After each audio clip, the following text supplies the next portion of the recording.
ស្អីរបស់យើងគាត់កំពុងតែអង្គុយលំហែនៅលើដងស្ទឹងសែនហើយមើលខាងក្រោយ background ខាងក្រោយបងប្អូនគឺតួ Eiffel ហើយគេល្បីថាអីណាបវរត្រីបវរសនៅចិត្តជើងតួ Eiffel ណាខ្ញុំមកដើរអត់ឃើញសោះបងប្អូនឃើញសិតតែទូកបាទនេះបងប្អូនអើយឃើញសិតតែទូកហើយឃើញសិតតែភ្ញៀវទេសចរជិះលើទូកនឹងច្រើនណាហើយដើរណែឃើញតូបមួយនេះដែរប៉ុន្តែគេអត់មានលក់បបរសបបរថៃអីទេគេលក់តែអីអាណាទឹកហើយនឹងក្រែបអីចឹងបងប្អូន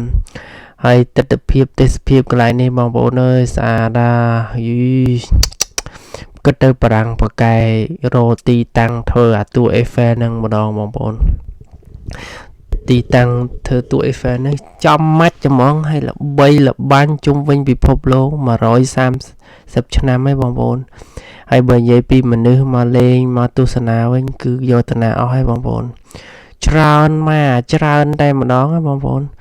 ឡូវកន្លែងនេះឲ្យតួស្រីយើងបង្ហាញក្បាច់បង្ហាញរៀងឲ្យសង្ហាតិចតឥឡូវចូលដល់តួប្រុសអូចេញកាយវិការចេញអីខ្លះឲ្យមើលបងប្អូននេះមើលសង្ហាដែរតាបងប្អូននេះខានចេញមុខមាត់យូរអីហើយសង្ហាអញ្ចឹងតោះបាទបលែងឲ្យដើរលេងមួយអាទិត្យមានអីសង្ហាដែរតែតួស្រីតួប្រុសនេះហើយប្រិមិត្ត fan បងប្អូនដែលបាត់មុខបាត់មាត់ខ្ញុំយូរឃើញហើយបងប្អូនណែអុយមើលនេះបញ្ចេញរៀងចាស់រៀងសង្ហាហើយបងប្អូនហើយបានវ៉ែនតាមួយនឹងពាក់ហើយក្បាត់កកម្មាខ្មែរយើងហ្នឹងហើយអាវស្បែកហ្នឹងវិសាកសមហ្មងហ្នឹងបងប្អូន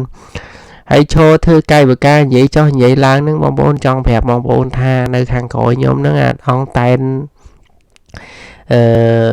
សិតដែកហ្នឹងគេហៅថាឡាតួ Eiffel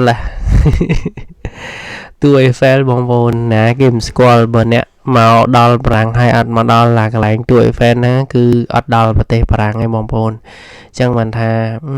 ហើយបើនិយាយពីមនុស្សវិញបងប្អូនអើយ